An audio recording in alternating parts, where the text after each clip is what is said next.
წლების განმავლობაში რაც მე ტყეში გავატარე აი ამ კემპინგებზე, პიკნიკებზე, ლაშქრობებში, ნადირობებში, თევზაურებში და ასე შემდეგ. მე შევიმუშავე ეგრეთ წოდებული სამი დანის კონცეფცია. სამი დანის კონცეფცია ჩემი აზრით არის პასუხი იმაზე, რამდენი დანა უნდა კონდეს ადამიანს, როდესაც ის არის ამ ასეთი ტიპის აქტივობებში ჩაბმული. ეს არის ჩემი პირადი გამოცდილება, ამას გიყვებით ნაწილობრივ ხუმრობით, მაგრამ მე რომ მოისმენთ, ალბათ დარწმუნდებით, რომ რაღაც რაციონალური მარცვალი ამაში ყველაფერში არის და შეიძლება თქვენს იგივე დამოკიდებულება, იგივე რაღაც კონცეფციაში ემუშაოთ და იგივე მიდგომა გამოიყენოთ. პირველი დანა, რომელიც თქვენ აუცილებლად უნდა გქონდეთ, ეს არის დიდი ზომის დანა. Say put your beer on a coaster, I mean it. You call that a knife? This is a knife. Ooh, down I go. რომელიც შეასრულებს ძალიან ფართო სპექტრს, ასე ვთქვათ, სამუშაოების. ეს შეიძლება იყოს გზის გაყვალვა, შესაბამისად ეს დანა უნდა იყოს დიდი და მძიმე, ეს ინერცია და ეს დარტყმის ძალა ქონდეს იმისთვის, ვთქვათ, გადაჭეხოთ ბუჩქები, ტოტები და გზა გაიყვალოთ. ეს დანა უნდა გამოდგეს თავდაცვისთვის, შესაბამისად პირი უნდა იყოს საკმარისად გრძელი, რომ ეს ასე ვთქვათ, ეს დისტანციის უპირატესობა მოიპოვოთ და ასევე ჭრის კარგი ფუნქცია უნდა გქონდეს და ჩხვლეტის ფუნქცია უნდა გქონდეს, რაც განაპირობებს, რა თქმა უნდა, დანის პირის შესაბამის ფორმას. დანა უნდა იყოს მექანიკურად მდგრადი, იმიტომ რომ ის უნდა გამოდგეს ასევე როგორც ცული, იმისთვის რომ შეშამოამზადოთ კოცონისთვის. ის ასევე უნდა გამოდგეს იმისთვის, რომ დროებითი თავშესაფარი მოამზადოთ, მოკლედ გამძლე კონსტრუქცია უნდა გქონდეს. გამძლე კონსტრუქცია ასევე იმიტომ უნდა გქონდეს, რომ ეს არის დიდი დანა, რომელსაც ყველა დაინახავს, რომ გააქვთ და შესაბამისად დაგესესხებიან და შეესწებიან ეს დანა გააფუჭონ.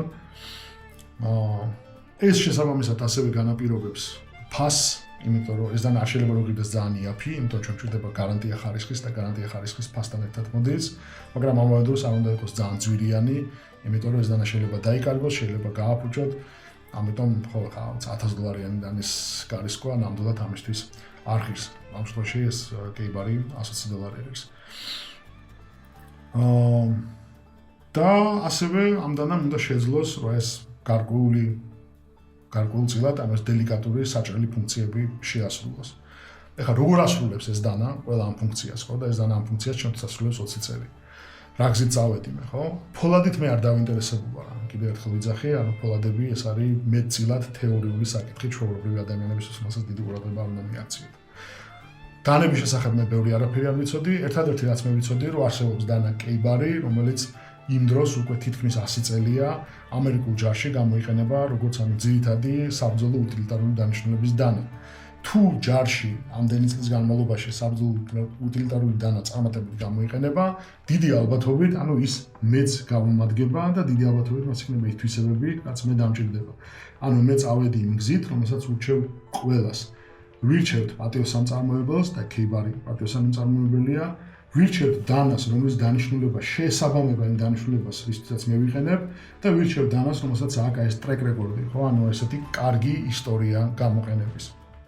ამ მიდგომა ამ შემთხვევაში მშვენივრად იმუშავა და ეს დანა იდეალურად ჩემთვის გამოდგა.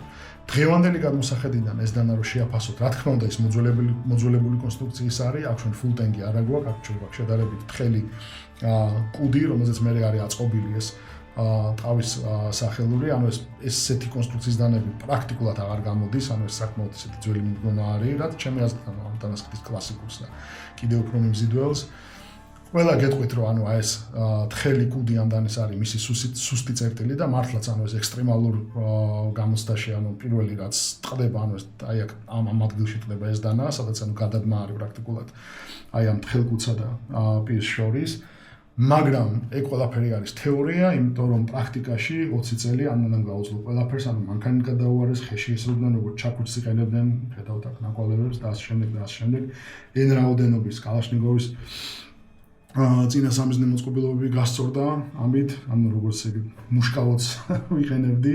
საბოლოო ჯამში ამ დანით ძალიან კმაყოფილი ვარ. ფოლადი, რომელსაც ის იყენებს, არის 1095 ფოლადებში, ანუ არსებობს, რა თქმა უნდა, იერარქია, მაგრამ ასევე ფოლადებს აქვთ ანუ თავისი დანიშნულება, ანუ რაღაც როლში ისინი უფრო უკეთესები არიან, ვიდრე სხვა როლში. 10-95 კარგი მექანიკური გამძლეობა აქვს, მარტივად ილესება, ანუ ძალიან ადვილად ხდება ანუ მომსახურება ამ პირის და საბოლოო ჯამში ანუ ძალიან კარგი არის. პირს რაც შეეხება, ანუ გვაქვს ჩხრეთის საშუალება, ჭრის საშუალება, იმიტომ რომ აქ ჩვენ გვაქვს ეს secondary, უბრალოდ primary bevel-ი, რომელიც ანუ დავიწროება ხდება დანის პირის, რაც უზრუნველყოფს ჭრის კარგ ხარისხს, მაგრამ ამავე დროს saber grind-ი არის, ანუ ზედა ნაწილში ჩვენ გვაქვს ეს სქელი ხერხემალი, რომელიც ამ სტრუქტურულ მდგრადობას ამ დანის უზრუნველყოფს. ფასი ამ დანის, ანუ მე გადავიხადე მაგაში დაახლოებით $50, მაშინ ასე ღირდა 20 წლის წინ, ახლა ეს დანა ღირს $120, რაც არის ანუ ესეთი საშუალო ფასიანი დანების კატეგორია და კარგი კანდიდატი აი ამ უნივერსალური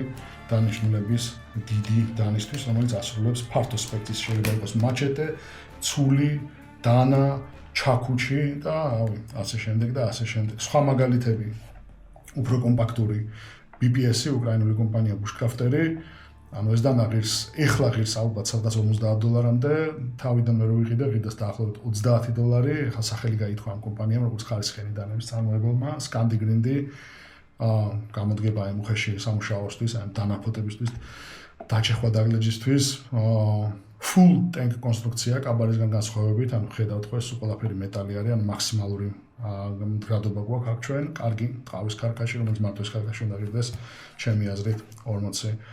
და ნუ ზედა ზღვარი დანის მოსასპენსიაში მე გარეთ არც დავატარებ, Microtex Ocom Alpha $1000, ანუ $350 არის ამის ფასი. აქაც იგივე full tank კონსტრუქცია, ძალიან მყარი, სქელი, ცოტათი უფრო რთული გეომეტრიის დანის პირი, რომელიც მე მაინდა-მაინც დიდად არ მომწონს და Kydex-ის ქარტაში, ანუ ყველა ეს დანა გამოდგება იმ ფუნქციისთვის, რაც ფუნქციაც არის აი ეს ზოგადი დანიშნულების დიდი ასე იგი ზოგადი დანიშნულების უხეში სამუშაოსთვის და სლეშ თავდაცვისთვის ინსტრუმენტი. მეორე დანა, რომელიც აუცილებლად ბუნებაში უნდა გქონდეთ, არის Victorinox-ის multitool. ანუ ეს არის აბსოლუტურად უკონკურენტო, ასე ვთქვათ, ინსტრუმენტი. ანუ თუ აი ამ კატეგორიაში დანების ჩვენ შეიძლება რა ვიცი, ვილაპარაკოთ 10, 20, 30, 40 წარმოებელზე და რა ვიცი, ალბათ ასობით დანის მოდელზე. აი ამ საველე დანა multitool-ის კატეგორიაში, ანუ მეორე დანაში რომელიც თქვენ აუცილებლად უნდა გქონდეთ, Victorinox კონკურენტი ალბათ არ ყავს. ყავდა კონკურენტი Wenger-ი, Victorinox-მა Wenger-ი იყიდა და ეხლა ეს Belmonte-s სახელით მე მგონი არის ინტეგრირებული აი Victorinox-ის ხაზში. თუ ხო, Victorinox აქ ხარ აპლუსები, ანუ რომ ეს დანა გამოდის იმ ინსტრუმენტების ნაკრებით, რომელიც შეიძლება იყოს მორგებული კონკრეტულ საქმიანობას. შეიძლება იყოს მარტო დანა, შეიძლება იყოს რაღაც მინიმალური ნაკრები ინსტრუმენტი, შეიძლება იყოს ოპტიმიზირებული მაშველისთვის, თასვლელისთვის, ჯარისკაცისთვის, იმისთვის, რა ქვია, მოლაშქრესთვის და ასე შემდეგ. ანუ შეგიძლიათ შეარჩიოთ კონკრეტული ინსტრუმენტი, სადაც იქნება ის ნაკრები ინსტრუმენტების, რომელიც გჭირდებათ თქვენ ამ კონკრეტული საქმიანობისთვის. ამ შემთხვევაში, თუ ჩვენ ლაპარაკობთ ლაშქრობაზე, კემპინგზე და ესეთ რაღაცეებზე, საუკეთესო ალბათ არის Outrider-ი. ანუ ეს Victorinox-ი, რატომ? იმიტომ რომ აქ ჩვენ გვაქვს რავი, მაგრატელიც გვაქვს, დანაც გვაქვს, ახალხნესი გვაქვს და ასე შემდეგ, მაგრამ გვაქვს ასევე ხერხი. და ხერხი, ანუ ყველა, ვინც ესეთი გამოცდილი მოლაშქრი არის, მან იცის, რომ ანუ ხერხს ბუნებაში ფასი არ აქვს, ანუ ხერხი თქვენ გაძლევთ საშუალებას, ბევრად უფრო ეფექტიანად შეასრულოთ მთელი რიგი სამუშაოების, მათ შორის მაგალითად სასიარულო ჯოხი მინდა მე დავამზადო, მირჩენია, ანუ ხერხით მოუხერხო და უფრო ანუ საბოლოო ჯამში უფრო სუფთად მოჭრილი ხის ნაჭერი მივიღო, ვიდრე თქვა ის დანაურტყა, ესე იგი და მოვჩეხო და იქ ვამტრივო და ვიცვალო. ასე რომ, ამას არანაირი, ასე ვთქვათ, კონკურენტი რეალურად არ ყავს. გამოდის დანები ანალოგიური კონსტრუქციის, მაგრამ ვერც ერთი ვერ მოვა ხარისხით Victorinox-თან ახლოს და ფასი მაგაზე მაინც მაღალი არ არის. იყიდება რა, ყველგან, მათ შორის ანუ საქართველოში უამრავ ადგილას არ გაგიჭირდებათ, ანუ შესაბამისი მოდელის შერჩევა.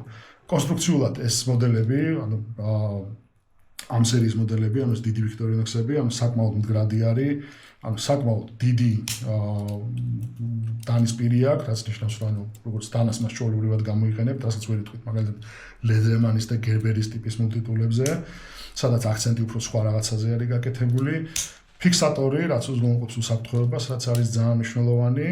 და ანუ ისევ და ისევ ფასიდან გამომდინარე, ხო, შეგიძლიათ და მდგრადობიდან გამომდინარე, ანუ მექანიკური მდგრადობიდან გამომდინარე, შეგიძლიათ ვიღაცას მისცეთ და ანუ დიალოგობით უკან დაგიბრუნდებათ იგივე მდგომარეობაში. თუ გაფუჭდა და დაიკარგა, ну ჯანდაბას ეხლა დიდი დანაკარგი მაინც არ იქნება. თუმცა ეს კონკრეტული ვიქტორინოქსი მე მაგ ალბათ უკვე 23 წელია და რა იდეალურ ფორმაში იმყოფება. ეხლაც ბოლო წლები რა თქმა უნდა მას უკვე ისე ინტენსიურად არ ვიყენებ, მაგრამ მაინც ამ თავის დროზე ამას საკმაოდ ბევრი უხეში სამუშაო შეასრულა და წარმატებით გაართვა თავი. მინუსი ამდანის ერთადერთი მდგომარეობს იმაში, რომ თუ თქვა საჭმელზე ვლაპარაკობთ, საჭმლის მომზადებაზე, ანუ აქ ნარჩენები გროვდება, ჭუჭკი გროვდება და ეს რაღაცეები და მაინდა-მაინც მოსახლეობელი საველე პირობებში მოსავლელად ეს დანა არ არის და ეს არის დანა ნომერი 2, რომელიც ანუ ჩემი აზრით მოლაშქრე მეთევზე მონადირე ბუშკრაფტერ ადამიანს უნდა კონდეს. მესამე დანა, რომელიც აუცილებლად უნდა კონდეთ, ეს უკვე არის თქვენი პირადი დანა. ერთადერთი მისი დანიშნულება არის ჩემი აზრით, ან ჩემი ამოცდილებით არის აი ამ საველე სამზარეულო დანის ფუნქციის შესრულება. ანუ აქ თქვენ ჭირდებათ ჭრის მაქსიმალური ხარისხი იმისთვის, რომ საჭმელი მოამზადოთ, ან თუნდაც თქვენ თევზზე რასაც გადმოილაგებთ, რომ ის მოამზადოთ, ასე ვთქვათ, ჭამა მონელებისთვის. ეს ნიშნავს, რომ ეს დანა იქნება მხოლოდ თქვენი, თქვენ მას არავის არ მისცემთ, იმიტომ რომ ამისთვის თქვენ უკვე გაქვთ, რავი, ან ვიქტორინოქსი, ან რაღაც ამდაგვარი დანა. ანუ ეს არის დანა, რომელსაც თქვენ არავის არ მიცემთ, იმისთვის რომ მე დაინახოთ, რომ ის რაღაც ფრჩხილებს იწმინდავს და მე თქვენ გადმოგაწოდოთ და თქვენ ამით მე ჭამა დაიწყოთ, ხო?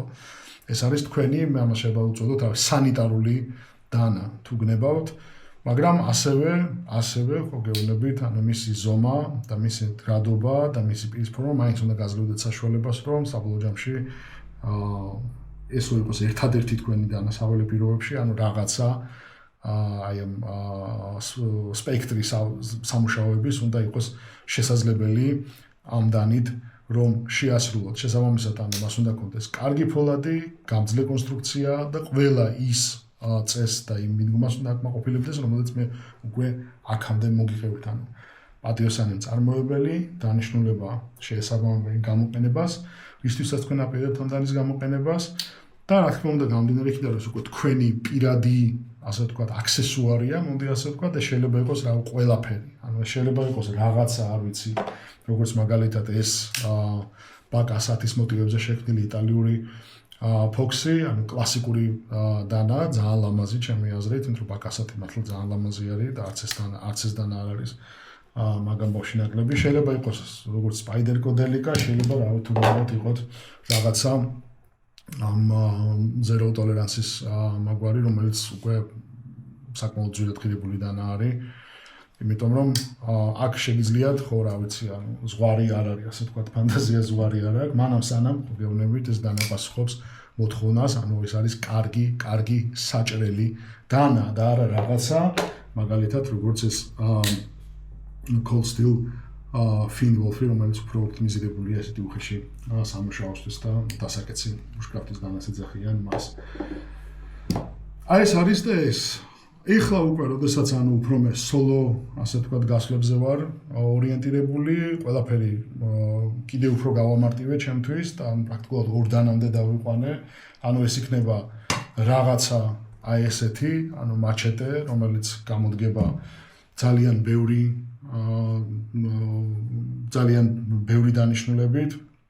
მათ შორის, ანუ მაგაზე უნდა იფიქროთ, ანუ თავდაცვისთვის და სხვა შეიძლება იყოს რავი ნებისმიერი დანა, რომელიც საკმარისი პირის სიგრძე გააჩნია, საკმარისი სიმტკიცე გააჩნია იმისთვის, რომ მისი გამოყენება ანუ ტყეში მოხდეს იმის ფიქრის გარეშე, რომ რამეს გააფუჭებთ, იმიტომ საბოლოო ჯამში ანუ ყველა დანები, რაც მე მაქვს, იყოფა რეალურად 2 ნაწილად. დანები, რომელიც შეიძლება წავიღო ტყეში, ანუ ისინი გაუძლებენ ხეშ ექსპლუატაციას და ყველაფერი დანარჩენი პირობითად ალბათ EDC, ანუ everyday carry ჯგუფისა და შეიძლება იყოს რაღაც სპეციალიზირებული ინსტრუმენტები და ისეთი რაღაცეები, სადაც ესეთი სტრუქტურული მდგრადობა მაინდა-მაინც საჭირო არ არის.